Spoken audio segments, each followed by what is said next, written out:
Martes 19 de septiembre, buenas noches y bienvenidos un día más aquí abierto por vacaciones, este magazine que llevamos desde prácticamente el comienzo del verano y que vamos a alargar hasta feria con esta información también que vamos dando puntualmente de esta segunda fiesta en importancia que tenemos en nuestra ciudad, la feria en honor de la Virgen del Rosario, y que ya prácticamente conocemos todos los detalles a falta de tener también en nuestras manos ese programa que se va a presentar en los próximos días desde la Concejalía de Festejo. Nosotros seguiremos, por supuesto, informándoles desde aquí, desde el plató con invitados y también a través de reportajes en el exterior de todo lo que pasa en nuestra ciudad y comarca.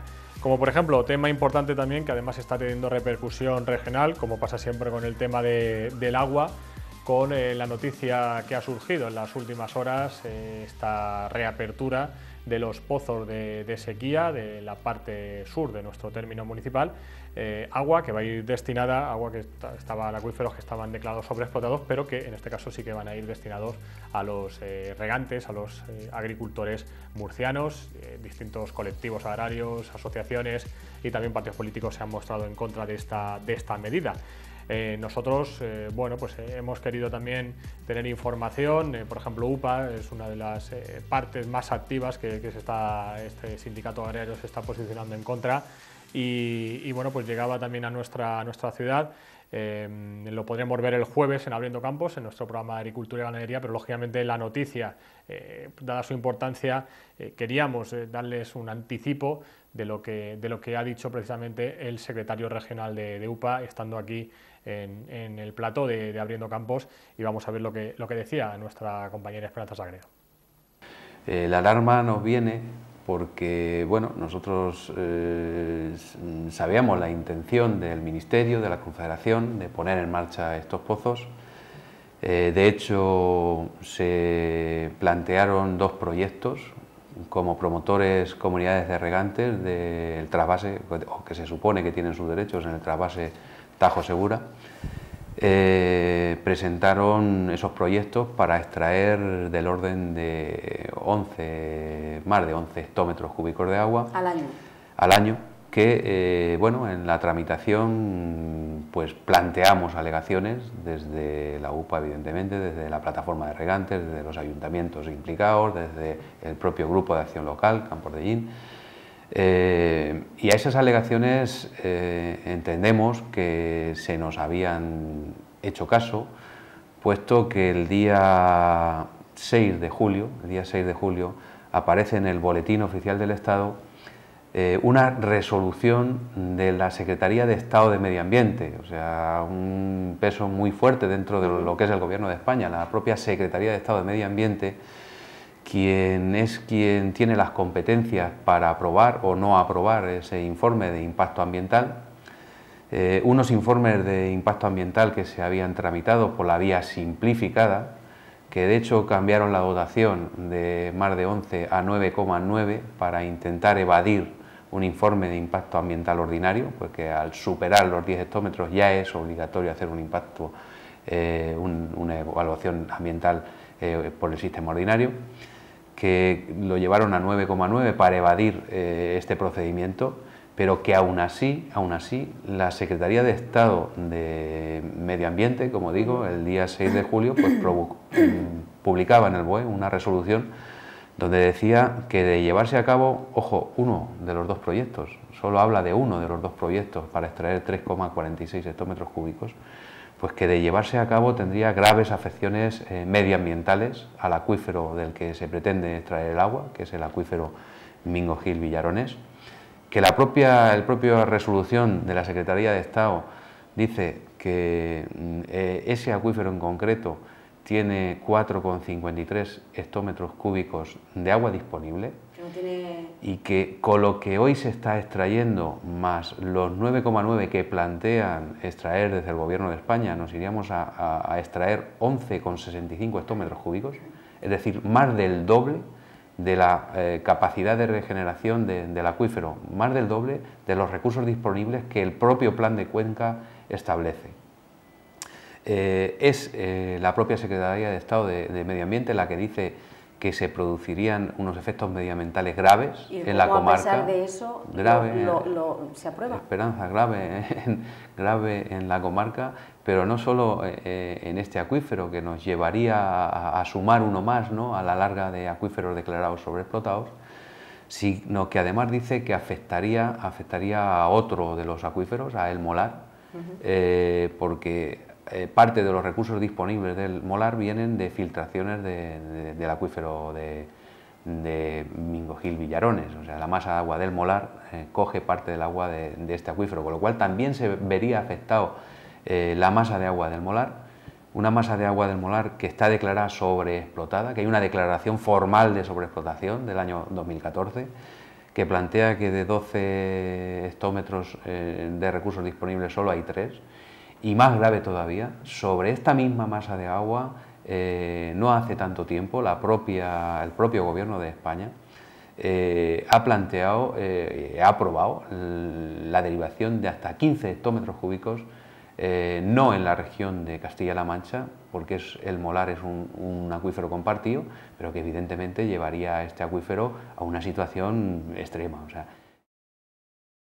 pues recuerden, estas declaraciones y mucho más, el programa completo de Abriendo Campos lo podrán ver, ya lo saben, todos los jueves a partir de las 10 de la noche. Tema importante ese sobre el agua, la polémica que ha surgido con los pozos de sequía en la zona, sobre todo, bueno, pues ya saben, zona sur de Llín, agua que va a ir destinada a Murcia, y se reaviva la polémica, asociaciones y partidos políticos que se oponen a esta medida. Seguiremos hablando de este tema. Vamos nosotros ya a comenzar con más actualidad, con más invitados, con más reportajes aquí en Abierto por Vacaciones. Hoy martes 19, y vamos a adelantarnos ya, vamos a hablar de actos de este fin de semana.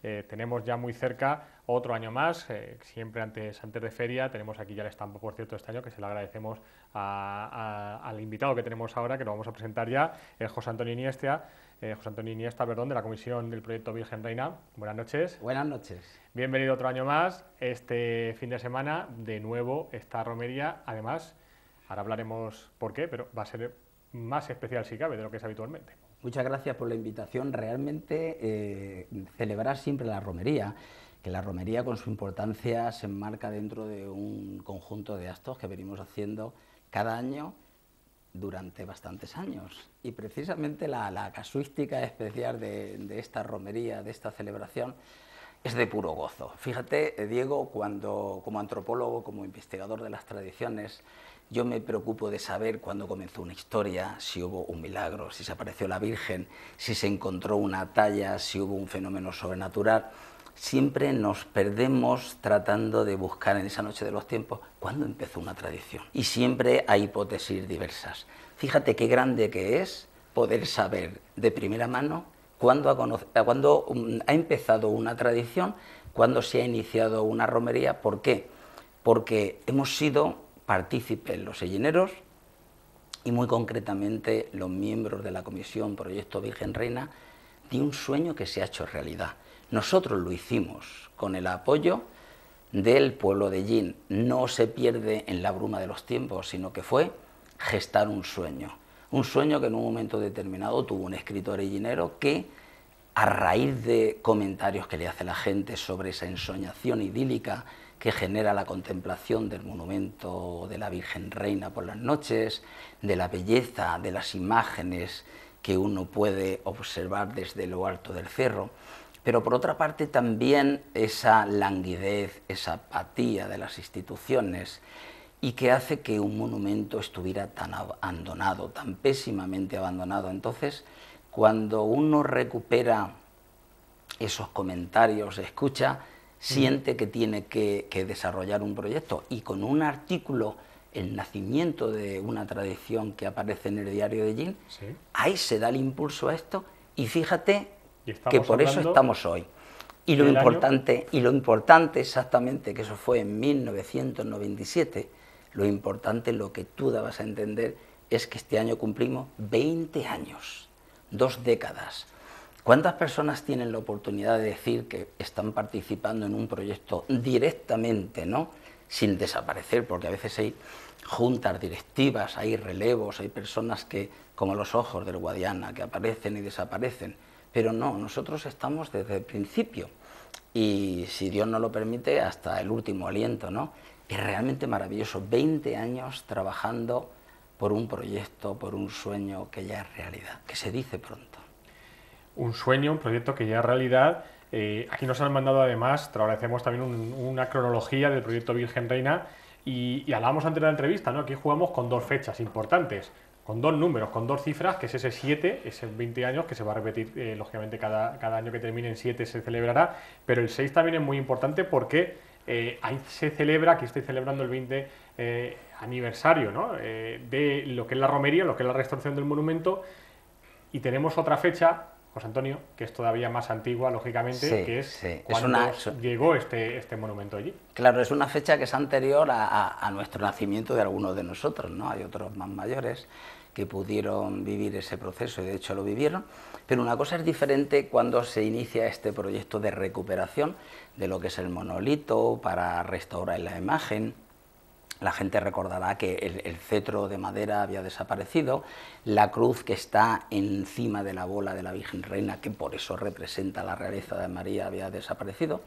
Y entonces el monolito llegó incluso en un momento determinado a estar muy deteriorado por la caída de un rayo. Pero estamos hablando desde el 97 y lo que hacemos nosotros como ingenieros, como una comisión constituida, para rehabilitar ese entorno, para limpiarlo, para que esté el monolito siempre limpio, pintado, lo que es la creación de la romería, de las distintas actividades, pero la fecha emblemática es el 56. En el año 56 es cuando el monumento a la Virgen Reina se erige, y por eso fue en el 2006 cuando celebramos ese 50 aniversario. Y cada año con ese número 6, como tú dices, pues será un recuerdo más conmemorativo desde ese momento que se colocó en lo alto del cerro, un monumento que curiosamente iba destinado a otra localidad, a otro pueblo, al Cerro del Mugrón de Almansa, y por esos avatares del destino llega a Hellín. Lo tenemos además en un sitio absolutamente privilegiado. Cuando uno va recorriendo las calles de Hellín, pues piensa que listo fue el que pensó ponerlo, sobre todo en esa atalaya tan elevada en lo alto del cerro, que es visible para nosotros, pero es que desde todas las calles tú lo estás viendo. Y desde el Cerro del Pino, donde está el monolito con su imagen, su escultura de piedra arriba, se ve todo de maravilla.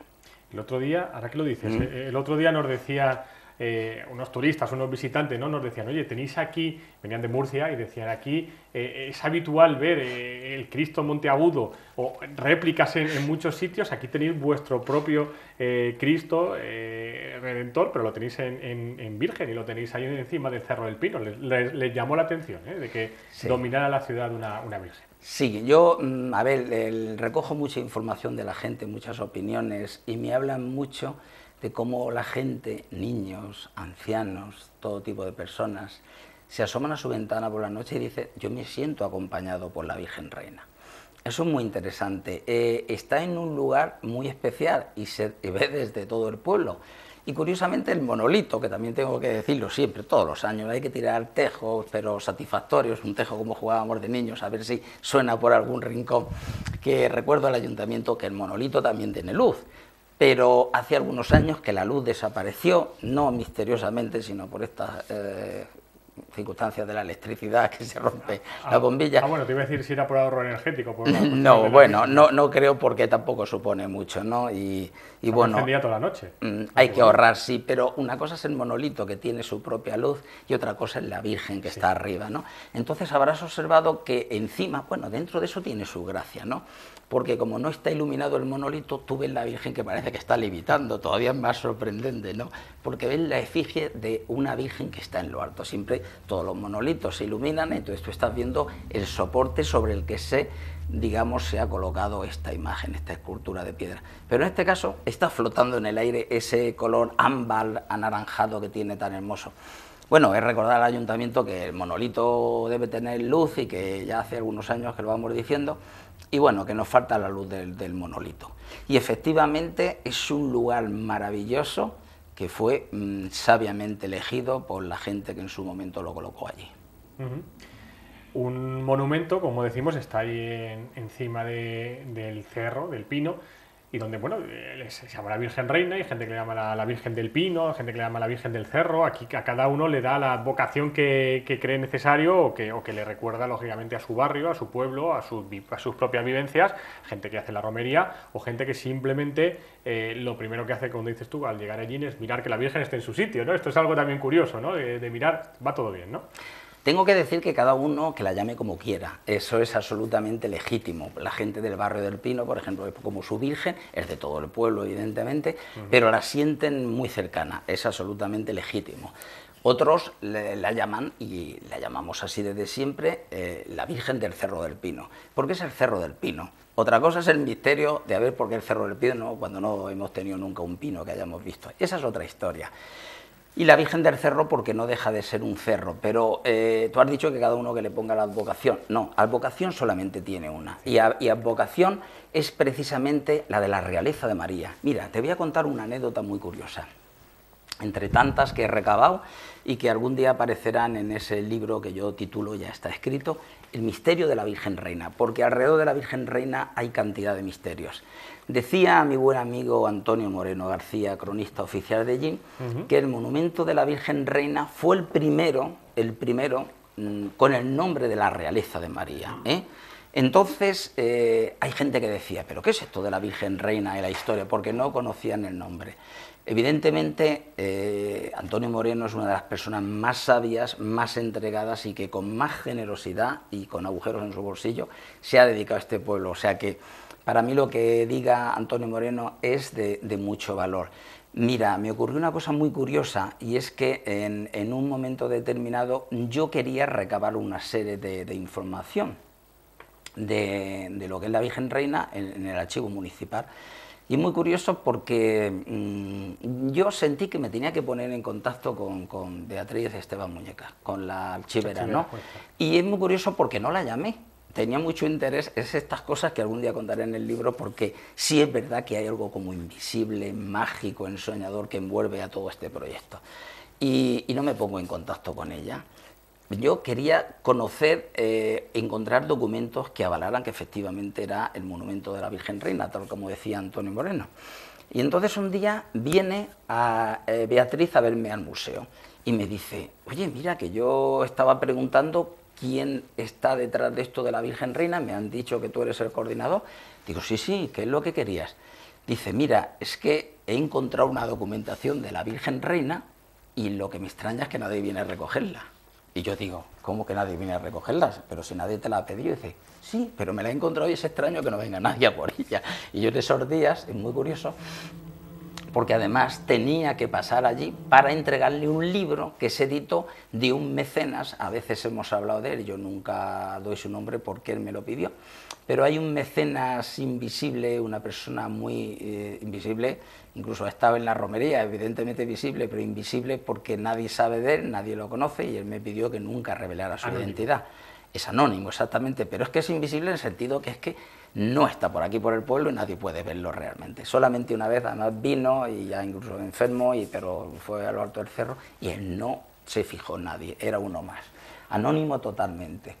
Y esta persona editó un libro que luego se hizo además una edición que pagó de su bolsillo, como otras, como las placas que hay también allí en el monumento a la Virgen Reina.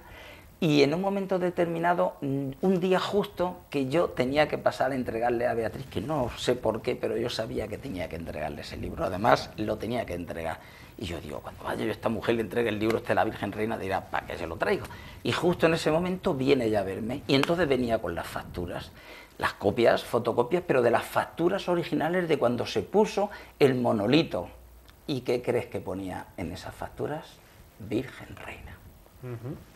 Tal cual lo tenías tú pensado y tal cual habéis investigado. Tal cual yo lo tenía asumido, más que pensado, porque era lo que Antonio Moreno me había transmitido. Y una vez más, para algún escéptico que piensa que a veces algunos se duermen en los laureles, Antonio Moreno lleva ya mucha andadura, tiene muchas tablas y efectivamente era el primer monumento a la realeza de María. Hemos dado fechas, estamos dando datos, ahora hablaremos de la romería en sí, pero te voy a pedir algunos datos más, José Antonio, no sé si te lo sabes de memoria, te voy a poner en un compromiso, pero es que hay gente que no lo pregunta y yo lógicamente te lo pregunto a ti. Dimensiones de la Virgen Y nos han preguntado también la altura. No, ¿A qué altura está? Pues mira... ¿Está medido eso? Sí, pues la verdad, te voy a decir una cosa. Hay una persona que tampoco puedo nombrarla. Yo tengo una comisión que son muy humildes, muy curiosos. Te voy a decir que Pedro Gomarís sí estuvo restaurando la talla en su momento. A mí me hubiera encantado en aquella época subirme, pero yo recuerdo que tiene un E15 y me costó mucho. De hecho, incluso con esguince... tú recordarás que se hizo la restauración y yo solicité por la radio que la gente estuviera pendiente, que hicieran guardia para que no ocurriera nada. Yo recuerdo que aquella primera noche con el 15, yo llegué a subirme allí a lo alto del cerro para estar, me costó muchísimo subir, pero yo estuve con la Virgen Reina y Pedro Gomarís, que estaba además haciendo guardia, se bajó y aquella noche yo me quedé. Te digo esto porque Pedro Gomarís fue el que estuvo haciendo la restauración y otro compañero y amigo de la comisión, estuvieron los dos trabajando, pero la verdad no sé, creo que no se le ocurrió nunca, porque nunca hemos hecho las mediciones de lo que es ni la altura. Sería, mira, una asignatura pendiente para hacerlo. El otro día que hay aparatos, lógicamente, que usan los ingenieros, arquitectos, se puede medir fácilmente. Ellos son los que estuvieron allí, pero vamos, es de esas cosas que no se te pasa por la cabeza, por ejemplo, de punta a punta de la mano, cuánto mide. No tenemos una medición ni la altura que está, que es algo realmente, pero la hemos visto siempre tan normal. Ahora hay tecnologías de todas clases. El otro día, por cierto, me mandaron un enlace que vi y te lo reenvié, lo verías, creo, con un dron y todo. Entonces la Virgen Reina desde arriba con una visión del dron. Pero realmente esos datos nunca los hemos medido, nunca. Una visión desde el dron, que fíjate, son imágenes porque estamos acostumbrados a ver la Virgen de forma lateral o de forma, digamos, central, de frente, frontal, pero sin embargo, ¿y por detrás? Sí, por detrás le hemos hecho muchas fotografías, evidentemente, porque nosotros hemos hecho fotografías desde todos los ángulos. El otro día, mira... Tendríamos que ir, digamos, ya dirección Torre Uchea. No, desde la parte que hay, desde la parte justo atrás, hombre, ya te retiran mucho y tal, pero justo detrás de la Virgen Reina nosotros hemos hecho muchas fotografías a contraluz, incluso hay una fotografía que ya la publicó Ángel Romero cuando era corresponsal de la Tribuna, en la que se ve el monolito totalmente destrozado, con esa caída del rayo, incluso se veía todo el hierro, porque tiene un hierro por dentro de la escultura, en la mano de lo que es el cetro, sí, y además ya desde la mano todo el brazo, y recuerdo aquella fotografía patética porque que se veía que el monolito estaba a punto de venirse abajo. Incluso hay una persona que, madre mía, si tú conocieras la cantidad de historias mágicas y sorprendentes que a mí me empujaron a desarrollar este proyecto, pero hay un gran amigo que es Rafael González del Olmo, que tuvo una experiencia hace muchos años. Él fue el primero que me habló de algo especial en torno a la Virgen Reina y eso me motivó. Y te lo digo porque él me mandó también una fotografía desde arriba muy especial. Digo, ¿cómo has tomado esta fotografía? Con un telescopio. Pero bueno, hay todo tipo de fotografías desde la lejanía y ahora gracias a la... Sí, y ahora faltaba desde la parte de arriba, ¿no? Pues hasta con un dron, exactamente, y se ven unas vistas preciosas. Pero sí, es una cuestión pendiente interesante, por ejemplo, de lo que son las medidas del monumento. Bueno, pues ahí lo dejamos. Si alguien acude a la romería y tiene aparatos de medición, oye, pues no estaría mal que se hiciera, bueno, para la romería o para cualquier otro momento, poniéndose en contacto con la Comisión Virgen Reina. Por supuesto, por supuesto. José Antonio, cambiamos ahora no de Virgen, porque es la misma, pero sí de representación, nos vamos a la talla en madera, que también tiene su historia. Y además, una historia también íntima. Alegre, íntima, triste. Esta talla la hizo Piotr Artejeva, lituano, un gran amigo que llegó allí con infinidad de pesares, una larga historia. Venir desde su país, de la mafia lituana, robarle la documentación, vivir en una cueva, estar comiendo materialmente hierba y caracoles, sufrir además una persona... A veces la reflexión de la vida te indica que las personas más honestas son las que más sufren, no sé por qué, o quizás nos fijamos más precisamente en sus pesares. La cuestión es que se afincó aquí en Medellín y te puedo decir que en su tierra era un auténtico maestro, hizo miles de obras de tallas. Él era muy humilde porque incluso cuando yo le dije que la filmara me dijo, no, la talla no es mía, Digo, ¿cómo no? Si la has hecho con tu mano, imagínate cómo lo hacía, que es una réplica perfecta. Dice, no, no, pero esto es una copia. Dice, no es de mi imaginación, diciendo, ya existe, ¿no? No le daba valor a esa obra. Y la curiosa circunstancia es que posiblemente en ningún lugar del mundo se haya hecho una romería con una talla diferente, en este caso tres años consecutivos a un cerro como es el Cerro del Pino. Hubo una persona que quiso que le buscara precisamente con fotografía, vimos las sandalias de las fotografías originales y me preocupé de facilitarle fotografías porque quería hacer una réplica perfecta de la Virgen Reina. Tiene unas sandalias, eso sí lo tenemos ahí en los pies de la Virgen. Y entonces esta persona encargó una talla para sí mismo. Y yo le pedí que por favor nos las dejara. Fue cuando se hizo las andas, que yo las conservo, las que hizo Pietras de Gevas. Y después Tony Tomás, que es el hijo de Amador Tomás Cañabate, mi gran amigo realmente, todos los demás son amigos, pero el gran amigo que se fue, y en ese 50 aniversario de 2006 yo quise que un gran tamborilero de Jaén, como es Cándido, le tocara un redoble para que él lo viera y lo escuchara, y todo el marco, ese ambiente en 360 grados, ¿no? Entonces Tony me preguntó, ¿podríamos hacer una réplica de la talla para que esté en el panteón familiar ahí con mi padre? Piliso, como lo conocíamos, era un ser muy especial, muy noble, de las personas que yo he conocido más preocupadas por Ellín, desde no sé, una loseta, un adoquín, un desconchado, un monumento en mal estado en cualquier aspecto, y él fue mi gran compañero y amigo desde el principio. Entonces se hizo esa réplica y se subió también en romería. Y ya, claro, la otra era de un particular, la del Panteón, pues tenía que estar en el Panteón, no era cuestión de sacarlo todos los años de allí del Panteón. Sí. Y entonces yo pensé... ¿Sigue estando allí? ¿Sigue estando allí? Sí, lógicamente, en el Panteón familiar. Y la tercera talla, que es la que existe, la adquirí yo y forma parte de la Comisión Proyecto Virgen Reina y será para siempre de este pueblo. Y se la encargué también a Pietras de Gevas, y lo más sorprendente, con qué perfección hizo las tres tallas, ¿no? Que son idénticas, digamos, al mismo tamaño aproximadamente. Había una diferencia de tamaño, pero básicamente lo mismo, una perfección absoluta. Yo tengo todo el reportaje fotográfico de cómo hizo cada una de las tallas y todos sus procesos de la Virgen Reina. Falleció, como bien sabes, aquí hicimos un programa muy especial y quizás el más duro de toda mi vida, porque hablar de eso es muy doloroso. Y bueno, pues esta tercera talla es la que tenemos, forma parte de ese patrimonio de la Comisión Proyecto Virgen Reina, que el patrimonio es muy sencillo, son las andas y la talla, y no necesitamos más. Todo el mundo sabe que somos un grupo de personas muy atípicas, prácticamente ninguno quiere que yo dé a conocer su nombre, están siempre anónimos, nunca hemos hecho una asociación, no tenemos estatutos, nadie nos ayuda económicamente.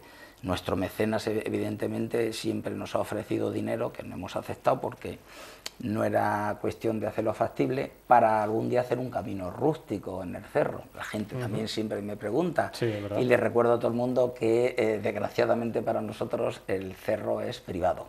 Sí. El propietario nos dijo en cierta ocasión que, como su padre había autorizado para poner ese monumento, que jamás iba a impedir que se hiciera una romería, pero que no podíamos hacer un camino rústico cuando sería algo, pues ya te puedes imaginar, artesanal, a mano, de poner piedra donde hay un hueco, de quitarla un poquito donde sobresale, sobre todo porque siempre hemos pensado en los mayores. Yo tengo una escena grabada, además era una mujer de mi barrio, vecina de toda la vida, que puedo decirlo porque era para mí muy entrañable, la Chata.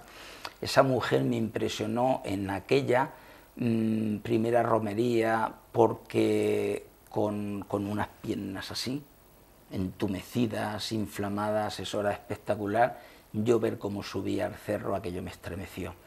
Yo he visto a personas con minusvalía, con dificultades, eso me emociona. Y lo que tengo grabado a fuego desde el principio es hacer un camino rústico. Esa es mi espina. Yo sé que eso es lo que me falta a mí para completar el puzzle. Me quedará toda una vida mientras que tenga fuerzas para seguir trabajando por el proyecto Virgen Reina. Pero básicamente no tenemos que hacer mucho. Nosotros no tenemos que hacer un santuario porque no es la historia, no es una gran peregrinación, es una romería sencilla. Pero ese camino rústico sí es importante porque siempre lo llevo en mi corazón y porque sé que eso es fundamental. Pero es que te daré una anécdota, una información. Cuando este mecenas, que ya creo que fue el año pasado que te comenté alguna historia sobrecogedora de él, este hombre lo dieron por muerto en el hospital, lo llevaban a enterrar y cuando lo sacaban con los pies por delante, por decirlo de alguna forma, alguien se da cuenta de que está vivo. Y este hombre dice que ha tenido una visión de la Virgen que le encarga que tiene que recuperar, rehabilitar 3 lugares. Y uno de ellos, la Virgen le habla del monumento a la Virgen Reina. Qué cosa más sorprendente que se pasa años buscando, no encontraba información. Buscando ya en los periódicos, encuentro una información que hablaba de que Eugenio Alcocer, que es el escultor que la hizo, originario de Almansa, pero estando en Albacete, había hecho una escultura destinada al Cerro del Mugrón. Y allí donde se va el hombre, el Cerro del Mugrón. ¿Y cuál es su desolación cuando está en lo alto del cerro y allí no está virgen alguna? Cañamón me comentó, nuestro buen amigo Rafael López Morales Cañamón, que él llegó a verla en el interior del castillo de Almansa. Igual que mi gran amigo y gran informante Manuel Martínez Fernández, gran fotógrafo, que ya hacía diapositivas en los años 60, me decía que él estudiaba en Martínez Parras sentado encima de la Virgen Reina, porque allí la llevaron con un remolque cuando vino aquí allí. Fíjate qué cosas más curiosas. Pero este buen hombre, nuestro mecenas anónimo e invisible, en el sentido de que no lo ve la gente, pues bajó todo desolado a Almansa y se encuentra con una persona entre miles que podía haber visto, que es José Joaquín Alcocer, que es el que era corresponsal de la Tribuna en Almansa, cuando yo lo era de Jin. Yo fui el primer corresponsal de la Tribuna. Y se lo encuentra y de pronto le dice pues estas cosas. Esto es lo que me muestra que hay unos hilos invisibles, que el proyecto Virgen Reina es mucho más importante de lo que la gente se puede imaginar. Y entonces le pregunta, bueno, que vengo aquí del Cerro del Mugrón y no he encontrado, ¿dónde está aquí la Virgen Reina? Y le dice este hombre, dice, no, aquí en Almansa no está, está en Ellín y además eso lo lleva un buen amigo mío que es José Antonio Iniesta. Y él se planta aquí en Ellín y se viene al museo y entonces aparece, que no lo olvidaré jamás, entra por la puerta. Hola, José Antonio Iniesta. Digo, sí, soy yo mismo, ¿qué quería usted? Dice, buenas, que me manda la Virgen. Yo con un respeto inmenso, porque sé que, ¿por qué voy a negar la buena voluntad de ciertas personas? No todo el mundo está loco, ni no todo el mundo tiene que decir tonterías, y sobre todo, porque hay que escuchar a la gente con respeto. Yo muy campechano le digo, ah, vale, ¿y qué es lo que quiere la Virgen? Y dice, pues que me pasó esto, a mí me dijo que tenía que encontrar el monumento, porque además me dijo que tenía que ayudar porque estaba a punto de venirse abajo el monolito. Mira, me quedé estremecido. Y le dije yo, digo, pues gracias a Dios ya lo hemos restaurado nosotros. Pero lo que él decía, lo que supuestamente le había dicho la Virgen, era real. Ese monolito llegó un momento que estaba a punto de venirse abajo. Yo recuerdo el monolito, es como cuando los ratones se comen un queso, parece que le había quitado así un bocado y eso estaba de lo más inestable. No solo ya el problema de... Manuel Martínez Fernández me hablaba que no necesariamente, que le cayó un rayo que provocó desperfecto. Uno de tantos que le han caído. Claro, pero que el brazo no necesariamente era el rayo, sino de contracciones, dilataciones, de cambio de temperatura, pero de cualquier forma el monolito estaba en un estado pésimo. Y entonces digo, bueno, pues afortunadamente ya nos hemos adelantado nosotros y ya lo hemos restaurado. Y entonces me dice, y hay una cosa muy importante que me encargó, que teníamos que hacer un camino rústico. Pero tú imagínate que en el año 97 yo ya había subido con mi hijo, ya había marcado con estrellas de 6 puntas el camino más accesible, porque mi sueño, y siempre lo dije por escrito, verbalmente, yo quería hacer y quiero hacer un camino rústico, curiosamente con las mismas palabras. Y tengo una fotografía con mi hijo pintando ese camino que, por cierto, nos llovió y la fecha que íbamos a hacer de la romería se tuvo que aplazar. Y se hizo para el fin de semana, que nos pillaba así bien, o esa fecha de hasta que era el 12 de octubre, la festividad de la Virgen del Pilar. Y nos surgió así. ¿Y la fecha de ahora? Porque antes era cercano a la fecha del Pilar. ¿Por qué se eligió ahora el 23 de septiembre en este caso? Sí, hay una cosa muy importante. Cuando el Ayuntamiento de Jin, en base a nuestras peticiones, tengo que recordar siempre con inmenso cariño como político, pero como persona, Francisco Vicente Saravia, lo que se preocupó ese hombre por nosotros. Ese hombre estaba dispuesto a comprar el cerro. Y cuando se hacen todas las peticiones, se hacen los arreglos y tal, se enmarca dentro de las propias fiestas del barrio del Pino, que es el que está más cercano. Y me acuerdo que la luz, que yo aquella noche estaba allí, además, en lo alto del cerro, cuando se dio la luz, un momento súper especial, se dio un 22 de agosto, porque era parte de las fiestas y tal. Te juro por lo más sagrado que yo no sabía ni lo que era ese día ni nada. Y de pronto me entero que era la festividad de la Virgen Reina. El 22 de agosto, por cierto, una fecha cuando yo me casé, el 22 de agosto es la festividad de la Virgen Reina. Cuando Francisco Vicente Saravia nos convocó al Ayuntamiento de Llín para reunirnos con el propietario, que yo pensé que todo iba en bandeja, pero él tenía, este hombre, unos ciertos problemas con el Ayuntamiento, y no concedió el vender el cerro. Ya ves tú qué importancia tendrá ese cerro. Desde el punto de vista material, Francisco Vicente Saravia quería comprarlo para el pueblo de Llín, para el proyecto Virgen Reina. Eso fue un 13 de mayo. Festividad de la Virgen de Fátima. Cuando se aplazó por la lluvia fue el 12 de octubre la primera romería, festividad de la Virgen del Pilar. Y el hecho de que ahora nosotros lo celebremos, obviamente, porque nos dimos cuenta que a veces llovía o que a veces teníamos inclemencias meteorológicas, lo que fuera, entonces también la gente se despistaba con las fechas. Y hace unos años, digamos que acordamos dos cosas. Una, que siempre sería, para que fuera inamovible, el sábado anterior al sábado del comienzo de la feria y fiestas de Llín.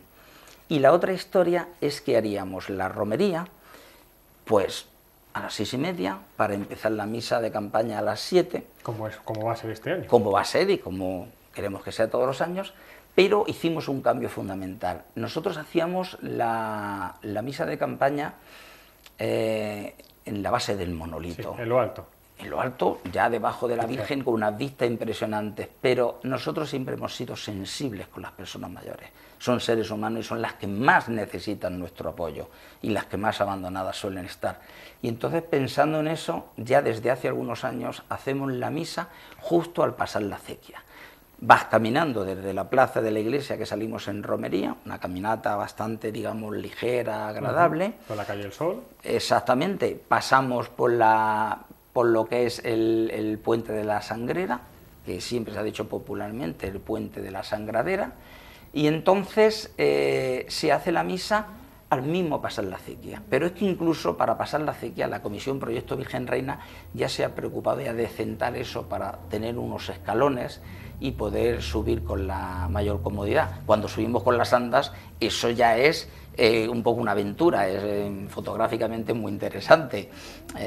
Recuerdo un año las misioneras de la Caridad y la Providencia, las monjas, que además tocaban la guitarra, y con qué alegría coger esas andas y subir por encima de esos peñascos, que es un poco tortuoso, pero para la gente normal y corriente caminar es bastante accesible, y ese siempre ha sido nuestro propósito, que la mayor parte o cantidad de gente que vaya, que pueda participar de ello.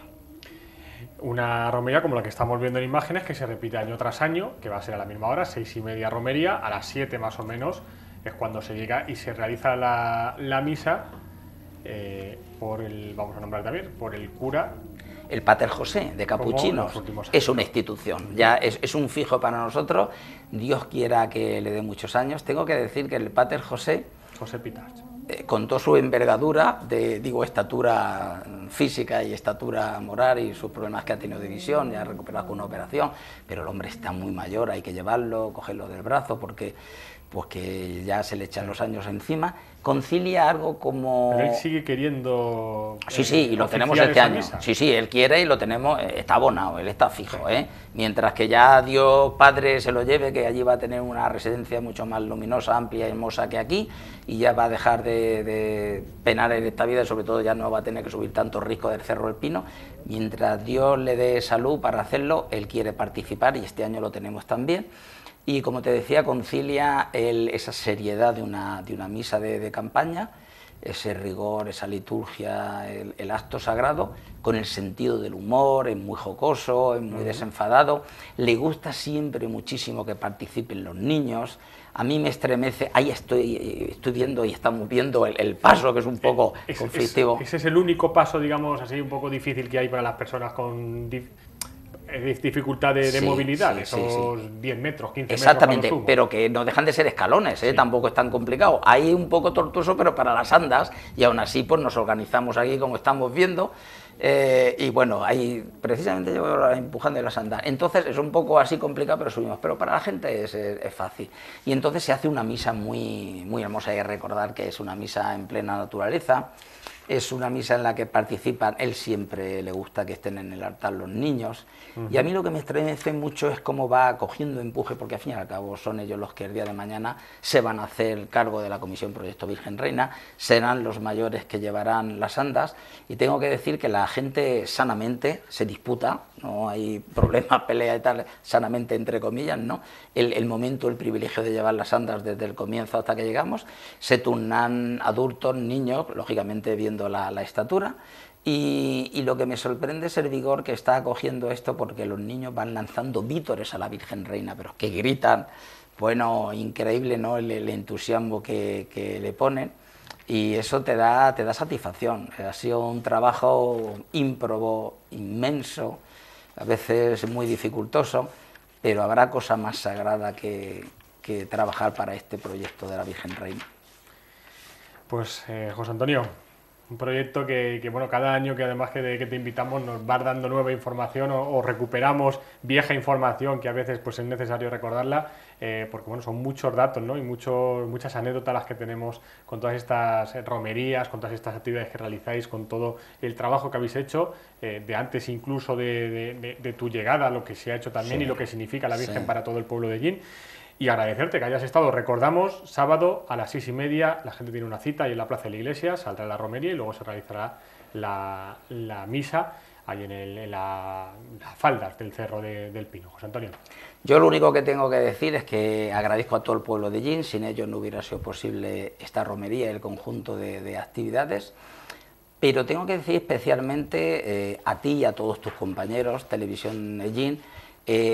Tengo que comentar que desde el comienzo, Televisión, no solo para las entrevistas aquí, que se ha hecho eco de toda esta información, sino que Televisión de Llín también es un clásico. Todos los años va a grabar, y tengo que decir para el pueblo de Llín, esta gente maravillosa, que todos los sábados, aunque no sea el compromiso habitual de su contrato, de sus labores, todos los años han estado, además, desinteresadamente, sin cobrar un céntimo, y lo han hecho también por amor a la Virgen Reina. Entonces, gracias a vosotros, no solo se han grabado unas imágenes que después puede verlas mucha gente que no ha tenido la oportunidad de estar allí, sino que gracias a vosotros, dentro de muchos años y gracias al sistema este maravilloso digital, pues la gente, cuando hayamos desaparecido y generaciones tras generaciones, pues la gente podrá decir, ah, esta gente, esto no fue una leyenda, aquí estamos viéndolo a través de Televisión Llín. Así es que mi agradecimiento para vosotros, porque estáis haciendo un trabajo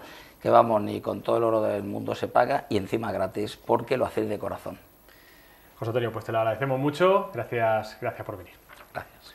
José Antonio Iniesta, de la Comisión Proyecto Virgen Reina, que nos ha recordado otro año más esta romería que tenemos este mismo sábado ya, el 23 de septiembre, desde la plaza de la iglesia hasta el Cerro del Pino, y esa misa, como siempre, en honor a la Virgen que preside toda nuestra ciudad desde lo alto del Cerro del Pino, la Virgen Reina. Nosotros vamos a acabar así el primer bloque, la primera de las dos partes que solemos tener aquí en este tipo de programas, en este magazine, en Abierto por Vacaciones.